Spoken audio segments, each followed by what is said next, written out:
एक छोटे से गांव में एक साधारण आदमी रमेश रहता था। वह खेती बाड़ी करके अपनी और अपने परिवार की जीविका चलाता था। रमेश अपने नेक स्वभाव और मददगार स्वभाव के लिए गांव भर में जाना जाता था।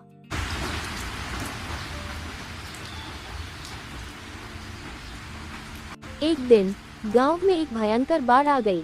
लोग अपनी जान बचाने के लिए इधर उधर भागने लगे। रमेश ने देखा कि गांव का एक हिस्सा पूरी तरह से पानी में डूब गया है और वहां रहने वाले लोग फंस गए हैं। उसने बिना सोचे समझे अपनी नाव निकाली और फंसे हुए लोगों की मदद करने के लिए निकल पड़ा।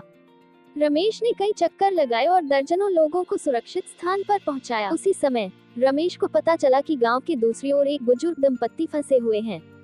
वे अपने घर की छत पर बैठे मदद की प्रतीक्षा कर रहे थे। रमेश तुरंत उनकी मदद के लिए दौड़ा। जब वो वहां पहुंचा तो उसने देखा कि बुजुर्ग दंपत्ति बहुत डरे हुए हैं। रमेश ने उन्हें दिलासा दिया और अपनी नाव में बिठाकर सुरक्षित स्थान पर ले आया। बाढ़ के बाद गांव के लोगों ने रमेश की बहादुरी और इंसानियत की प्रशंसा की। उन्होंने मिलकर रमेश का सम्मान करने का गांव के मुखिया ने एक सभा बुलाई और रमेश को सम्मानित किया। मुखिया ने कहा, रमेश ने हमें सिखाया है कि इंसानियत सबसे बड़ी चीज है।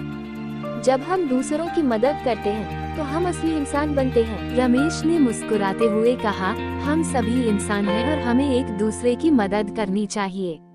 जब हम एक दूसरे के लिए खड़े होते हैं तभी हमारी इंसानियत चमकती है।